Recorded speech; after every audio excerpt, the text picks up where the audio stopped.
I have stated my views in the last episode posted on this podcast that in essence, I genuinely do believe that the Mankweng corridor, which is all the way in Limpopo, should be the turning point. As I go into this episode, I want to get a sense of why the development corridor is not the turning point.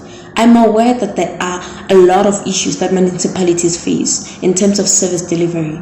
However, from a planning perspective, why is this corridor simply not the biggest gig of all time, given the amount of benefits that it can actually provide to people?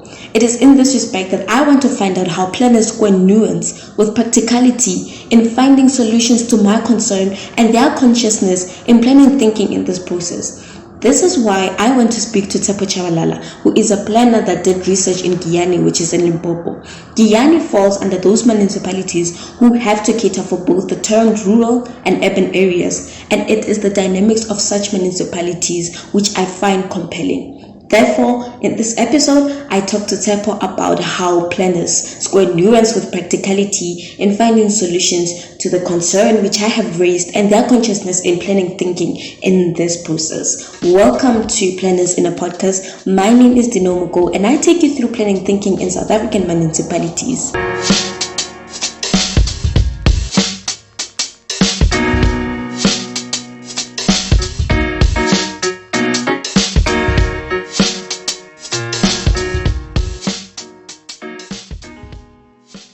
Consciousness, the state of being aware of and responsive to one's surroundings. Nuance, a subtle difference in appearance, meaning, and sound. With these definitions out of the way, let's go listen to the answers that Tshepo Chabalala gave me in an interview that I conducted with him. In terms of thinking, how is planning particularly perceived in municipalities? How we perceive planning is mainly from a political perspective. That's why then first we start with the likes of like maybe developing things like the IDPs, those kind of like plans, like those strategic plans. So I think we perceive it from a political perspective simply because of how it is constituted. That's why then like we lack even strategic plans which like are long term, mainly most of the plans that are developed, especially from the national to the local government, they are mainly like short term, like in a space of 5 years, which correlates to the political term of office of politicians. So I think we perceive planning in that way, which makes it difficult to, like, let's say, for instance, you want to develop a project which will take, let's say, for instance, for about 10 years at the municipal level. It's a bit difficult because you first have to look at the budget. Most municipal budget, they are for like uh, 2 to 3 years because they know that after 5 years they will be out of office. So they can't commit like a lot of funds to some of the projects. So if even when you check on the ITPs, most of the projects that they have there, they are mostly like short-term projects. Let's say, for instance, maybe they want to develop a library, so their focus on their thinking is mainly like short-term. They don't like do bigger projects which are long-term. So they are thinking, if I can put it in that way, it's more narrow.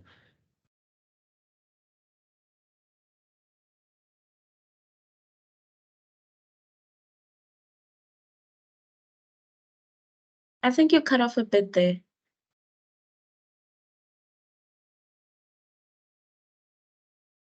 Uh, that's my point. I'm not sure if you got it. Uh, Oh no, I missed you when you got to the point where their thinking is more of now. I didn't get the parts after that.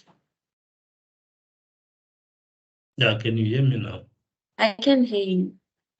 Okay. Yeah, I was saying like they are thinking it's more narrower because of like they take planning from a political perspective due to the time frames that they have, and also like in terms of the people who execute those kind of work. For them, it's more like through maybe political uh, deployment, not necessarily for those guys to have like the necessary qualifications to execute those type of work. So yeah. Following from this, I then asked Tepo that in the context of the playing field that he has painted, which planners find themselves practicing in, how do planners exercise their consciousness on these issues, particularly in a manner that could bring practical results? I think it's mainly about alignment, whom you align with and associate yourself with.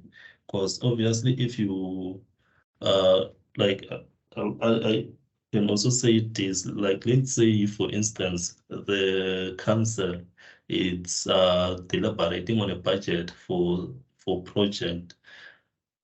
Who gets to deliberate on like on passing up that budget? Because mainly it's the guys like the municipal councillors in the council chambers.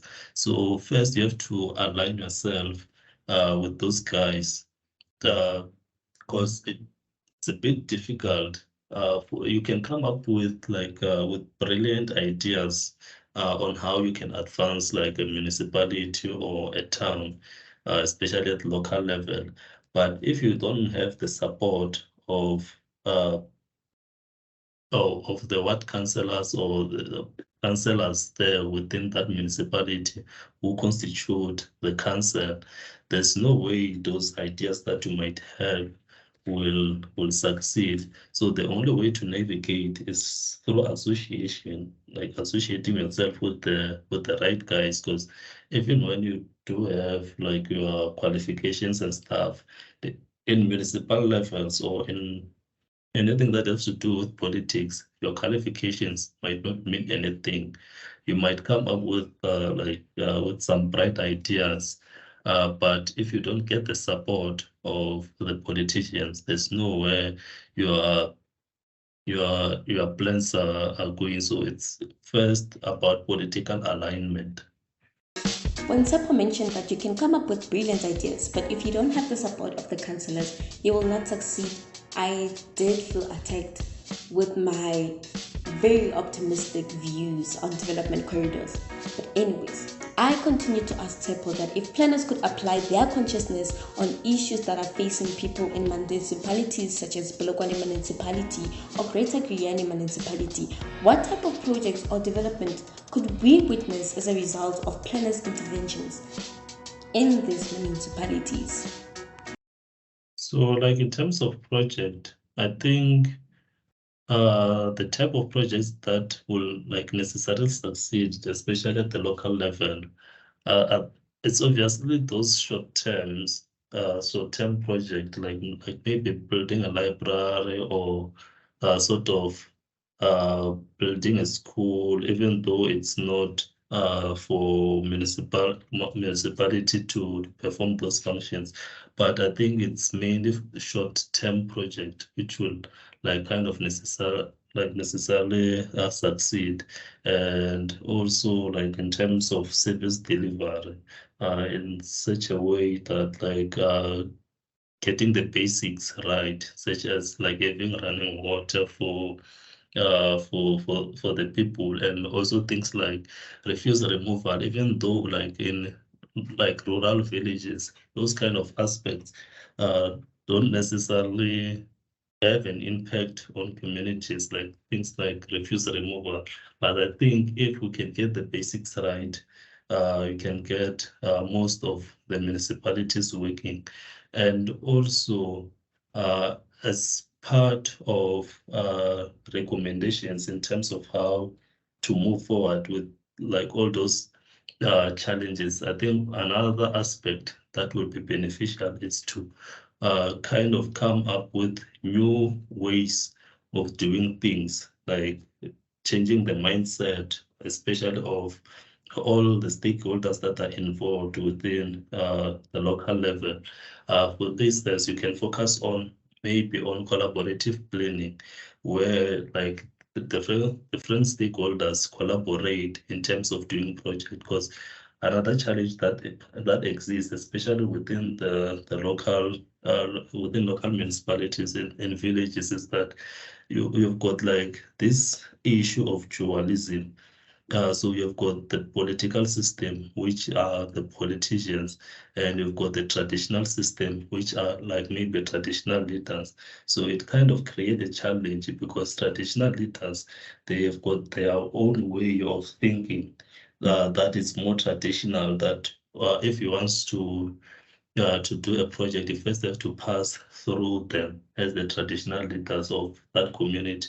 While municipal councillors, their thinking is more of political, which is maybe influenced by what people want. That's why then you get to have like aspects of having those community meetings, or I just forgot the specific name, like things like imbizos, something like that, where they sort of deliberate on what the community want. So I think first we just need Public participation, I think, yeah. yeah, like through public participation on, like maybe if they are drawing up a budget or doing the IDP processes, those kind of things, then they get to come together and deliberate on issues. So I think first we just need to deal with the aspect of collaboration through collaborative planning. I think that's one aspect that needs to be dealt with. And then other aspect, I think I just forgot like some of the terms, like planning terms. I think there's also things like equity planning. Uh, yeah, whereby you take everyone as an equal shareholder in terms of uh, in terms of deliberating on issues, that there's no one who is superior. The municipal leaders are equal to the community members, and together with the traditionalists who are traditional leaders, uh, and develop policies which will like kind of benefit almost everyone, because the politician gets to benefit that maybe they can be re-elected. Then the traditional leaders also gets to benefit that they get the respect of the community, that at least they are kind of doing something, and that the community also gets to benefit in terms of they are now getting the services that they they also they also want, especially that assist them uh, uh, in like in doing their like maybe daily work or daily tasks, because they will now have like sorts of better roads where they can travel more easily. They've got access to basic services like water and reticulations far much better. So stuff like that, I think they kind of benefits almost everyone. And also another aspect that I think is very critical. It when it comes to gender. So as an urban planner, you ought to think of those aspects that in especially in rural villages, that one of the main critical challenge it's dealing with like gender equity.